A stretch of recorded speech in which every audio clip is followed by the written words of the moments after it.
Masih bersama kami pemirsa di Indonesia Bicara membahas mengenai menebak Menteri Kabinet Kerja Jilid 2 gitu. Kalau tadi kita bahas mengenai bagaimana formasi yang harus diletakkan oleh Presiden Joko Widodo dan informasi yang disampaikan ada 45% parpol, 55% dari profesional.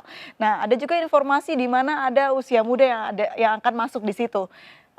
Menurut Anda, apakah usia muda yang akan masuk di kementerian ini cukup matang untuk memimpin begitu? Saya mungkin tanya ke Pak Ridwan terlebih dahulu. Kalau kita memang memberikan dukungan ya untuk kepada anak-anak muda untuk tampil di dalam rangka untuk regenerasi.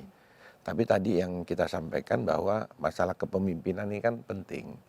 Kenapa? Karena ini memimpin birokrasi yang sudah begitu lama, kuat dan jajarannya itu solid. Nah itu jadi jangan sampai nanti malah mereka anak muda tapi dia tidak menguasai kepemimpinan tadi, akhirnya tidak jalan. Kalau latar belakangnya diambil dari pengusaha startup bagaimana, Pak? Ya untuk di bidang itu saja, tapi kalau umpamanya dia di bidangnya yang tidak relevan, ya malah macet semuanya. Anak muda diposisikan setuju. Nah tapi harus diberikan sesuai dengan batas porsinya. Karena negara kita negara besar. Negara ini kita 34 provinsi sampai di bawah. Bukan ngurus cuma sekedar Jakarta. Jakarta saja sudah besar, apalagi ini akan mengurus seluruh Indonesia. Nah itulah birokrasi itu harus kita lihat. Nah dan yang penting juga itu adalah selain menteri, birokrasi eselon 1, eselon 2 ini harus dibenahi juga Mbak. Karena selama ini banyak menteri, kalau kita ya di DPR, menterinya punya gagasan-gagasan baik. Tapi begitu kita cek di bawah ada jalan.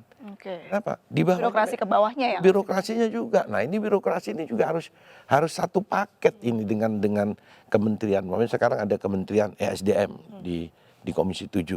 Nah, itu dirjen-dirjennya terus direktur-direkturnya harus satu ini, kalau enggak jalan. Pak Effendi, apakah pengalaman di bidang bisnis begitu dalam mungkin katakanlah pengusaha startup bisa sama untuk memimpin birokrasi yang tadi disebutkan begitu? Ya relatif ya, bisa saja. Nggak ada, ini kan birokrat kita juga terlalu feodal ya. Terlalu merasa punya kekuasaan gitu, absolut gitu ya. Nah, sebenarnya kalau siogianya pemerintahan nanti baru, Pak Presiden juga bisa merombak sampai ke eselon 2 itu. Ini kan yang nggak dilakukan oleh beliau di 2014. Beliau terlalu kompromi ya. Jadi banyak lawan politiknya di 2014 itu yang ikut berkelana di 2014 sampai sekarang ada di dalam tubuh kita, bayangin itu. Lawannya ya? Iya lawannya itu. Hampir seluruh birokrat, bayangkan itu. Jadi eselon 1, eselon 2 itu harus satu garis itu. Jadi bayangkan dia memelihara musuh gitu loh. Walaupun kita oke lah sesama bangsa Indonesia, tapi itu nggak boleh. Karena kan yang dalam tanda petik eselon-eselon yang lain atau non-eselon merasa loh kok kamu jelas-jelas bertentangan, berlawanan sama Pak Jokowi di 2014. Kerja untuk Pak Jokowi. Malah dipakai sih. Di BUMN juga begitu. Termasuk di TNI juga begitu sama di Polri. Nah ini yang harusnya ada tega juga beliau, kepastian. Jadi ini mematahkan anggapan orang kalau Pak Prabowo dan koalisi di bawahnya, orang-orang di bawahnya akan masuk ke kabinet Jokowi ya? Kalau saya melihatnya begitu, jangan kemudian karena ingin semuanya kompromi, tapi malah nggak jalan. Harus ada keberanian. Lihat itu Turki, dia berani dia narik. Dan itu memang akan memuluskan program dia. Baiknya seperti apa sih Bang Henry? Nah begini, tadi kan menariknya kalau dia pengusaha startup, kemudian dipindahkan ke kementerian bisa nggak gitu. Bedanya begini loh Pril. Kalau dia pengusaha startup, itu orang-orang jajaran di bawahnya itu dia yang pilih. Dia yang interview kok, dia yang pilih. Tapi kalau dia masuk ke kementerian, birokrasinya udah ada. Udah gede nih, udah kuat. Ya. Dianggapnya menteri masuk, birokrasi dimasukin menteri baru udah biasa. Mereka tuh tahu kalau menteri ini jabatan politik, besok di reshuffle bisa. Jadi kadang-kadang birokrasi itu lebih patuh ke dirjennya. Nah dirjen bisa nggak dia? Makanya dirjen. Tapi kalau Pak Presiden mau merombak sampai eselon 2, lain ceritanya. Lain ceritanya. Tadi saya bilang bahwa kabinet teknokratik itu bukan saja dipilih menterinya, Tapi harus jajaran eselon 1, Sampai eselon eselon 2 itu Kan harus PPA itu kan hanya eselon punya. 1. Ya, ya, ya. Ini bahkan sampai Dua, direktur. tiga, empat harusnya. Iya. Harusnya sampai direktur itu baru semua. Tidak diberhentikan, tapi dirotasi. Diatur. Tapi ini gini, kita setelah reformasi, kan mungkin tadi yang disampaikan Pak Simbol itu kan di zaman Orde Baru. Jadi pemimpinnya A jadi A semuanya. Tapi sekarang kita direformasi sudah tidak boleh begitu. Kita dari Golkar juga sudah menyadari itu. Dulu kan birokrasi Golkar semua, mana ada tidak Golkar. Tapi kita berlihat bahwa selamanya presiden itu bukan presidennya partai atau bukan presidennya 01 atau 02, dia presidennya Republik Indonesia. Jadi untuk semuanya. Nah, makanya pegawai negeri birokrasi itu tidak boleh dia berpolitik. Nah, seharusnya mereka harus diberi sanksi apabila dia sudah berpolitik, seperti tadi yang ditengarai oleh Pak Simbolon bahwa oh dia dulu. Tapi sebenarnya sanksi sudah diterapkan kan? Maksudnya aturan sudah Nah, ada. kalau sudah ada aturan, ada sanksi, ya jangan diberi posisi dong. Oke. Yang tadi disampaikan, jadi jangan, tapi bukan karena dia membela, jangan, nanti kita terpecah. Oke. Jadi yang dia bela itu adalah negara, presiden, bukan presidennya PDIP dan Golkar dan sampai kali ini. Tapi ini presiden Republik Indonesia, maka semua birokrasi harus tunduk dan taat kepada presidennya. Nah, karena dia memang bekerja untuk negara. Berarti ternyata menteri saja belum cukup ya, harus ada pergantian. Ya, belum lagi kepala daerah. Oke. Kepala daerah kita Belum ngeyel lagi kan di banyak. BUMN, BUMN. Itu ngeri lagi tuh kalau lihat. Mereka jalan sendiri-sendiri Jadi juga. misalnya Selama ini gini, tidak misalnya gini. Iya. dalam jangkauan. Waktu visi Indonesia, Pak Jokowi menyampaikan bahwa investasi harus kuat. Semuanya harus terbuka dan mendukung investasi. Kalau enggak kan saya keplak apa namanya. Nah, pada saat presiden bicara birokrasi, bicara juga harusnya tentang otonomi daerah. Bagaimana dia bicara birokrasi sementara kekuatan itu ada di kabupaten kota, bupati dan wali kotanya. Sudah banyak contohnya, ada bupati dan wali kota yang ngelawan pusat. Tangerang Selatan adalah salah satunya yang terakhir, walaupun akhirnya didamaikan oleh Pak Cahyokumolo Mendagri. Jadi beberapa hal memang harus dibenahi. Otonomi daerah ini hal yang penting juga kita bahas. Ini belum pernah nih kita bahas.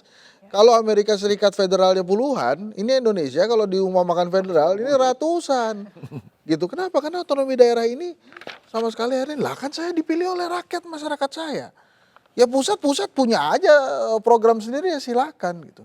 Jadi kalau kita lagi kembali ke bagaimana nanti Pak Jokowi merancang kabinet, saya setuju yang pertama dibenahi adalah ekonomi. Kemudian yang kedua adalah hukum. Gitu ya. Kalau ini dibenahi, nih mudah-mudahan Indonesia bagus. Karena Pak Jokowi kan pengennya ada legacy kan. Setelah dia selesai, ada warisan nih. Nah selama ini beliau ini senangnya hal-hal yang tangible, yang kelihatan, yang ada simbolnya. Saya sudah bangun bendungan sekian, saya sudah bangun jalanan berapa kilometer gitu.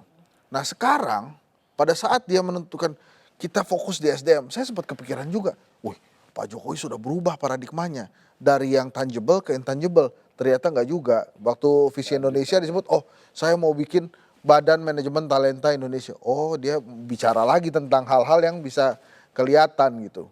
Nah ini kan menjadi menarik. Tapi kalau menurut saya memang, saya sih tebakan saya akan lebih pragmatis juga sih nanti Pak Jokowi di periode kedua. Karena dia pengen banget kok dicatat dalam sejarah sebagai presiden yang selalu yang pertama kali gitu. Termasuk kepindahan ibu kota. Kan sejarah akan Ini ada alasan tertentu tidak sih Pak Jokowi untuk lebih mengedepankan SDM begitu Pak Effendi? Sudah ada kelakarnya belum? Ya sudah benar ini urutannya. Beliau ketertinggalan kita infrastruktur dia kejar dulu. Dan kemudian beliau kebetulan mendapatkan amanah di periode kedua, dia fokus di SDM. Nah tapi kalau kita lihat indikatornya dia tetap si pembantunya tukang masaknya semua orang itu aja. Sri Mulyani CS, udahlah dengan segala hormat saya pastiin nggak akan ada majunya lah. Yang ada terjadi korupsi terus. Karena itu 5 tahun, masa kita masih perlu membuktikan 5 tahun yang kedua, udahlah. Jadi saya ada. Jadi akhirnya Pak Jokowi yang menjadi tumpuan masalah nantinya. Masih bola SDM. Ya. Kemarin kita kan bicara pagu indikatif anggaran. Kebetulan Ristek kan di tempat saya, Ristek Dikti juga di 7. Begitu kita lihat Pak Jokowi waktu kampanye melanjutkan infrastruktur, meningkatkan kualitas SDM. Begitu Menteri menyampaikan indikatif anggaran ke Komisi 7 untuk bidang risteknya turun 30%. Oh. Ini kan saya akhirnya Pak dikembaliin, tidak mau kita bahas. Saya bilang enggak, ini gimana ini, saya bilang itu saya ini Partai Golkar yang mendukung Pak Jokowi. Saya dibilang tukang tipu nanti sama rakyat. Dia bilang ini pasti tidak tahu Pak Jokowi ini. Nah ini siapa yang buekin seperti ini? Pak Menteri ini bagaimana? Ya itu dapat dari Menteri Keuangan sama benar. Iya. Jadi secara tidak langsung setuju ya kalau harus diganti nih Menteri Keuangan. Iya harus. Kalau saya tidak iya. ganti, tidak mengganti, itu hak presiden. Kita semuanya jangan gini Mas Ridwan. Hak prerogatif. Harapannya? Hak prerogatif itu di Tuhan bukan di kita malah. Kalau kayak gitu semua ya udah nggak usah kita ngomong aja. Ya nggak ada Kita diskusi partai lagi nanti. Iya, nggak usah terlalu ngedewain juga lah. Karena kan tujuannya juga untuk membangun bangsa ya Pak. Biasa aja lah kita wong Tapi besok. kita kembali kan. Iya. Oh ini jelas kok 5 Masa tahun ini. anggaran Kalau enggak ya, 60% kalau diturunin. enggak Mas Ridwan, Iya. kalau enggak beliau itu melenggang kayak PSBY 65%. Melenggang nggak perlu harus tawuran kayak begini kita. Ini menangnya Ini kan tipis. kemenangannya mulus begitu, Tentu saja enjoy. kita menebak-nebak ini menteri mana yang harus Iya. dipilih Pak Jokowi meskipun hak prerogatif, tapi kita bangsa Indonesia perlu ya untuk meminta itu, begitu. Minimal kita apa yang berharap terbaik. kan berharap. Baik. Betul tadi itu indikatornya. Itu. Periode pertama kalau berhasil sekali, periode kedua nih santai lurus. Tapi kan Kita yang diuntungkan, Golkar diuntungkan. Kita akan lanjutkan betul nggak? kembali ini pembicaraan 2024 semakin seru saja. dong, Tetap gitu. bersama kami pemirsa di Indonesia Bicara. Punya bisa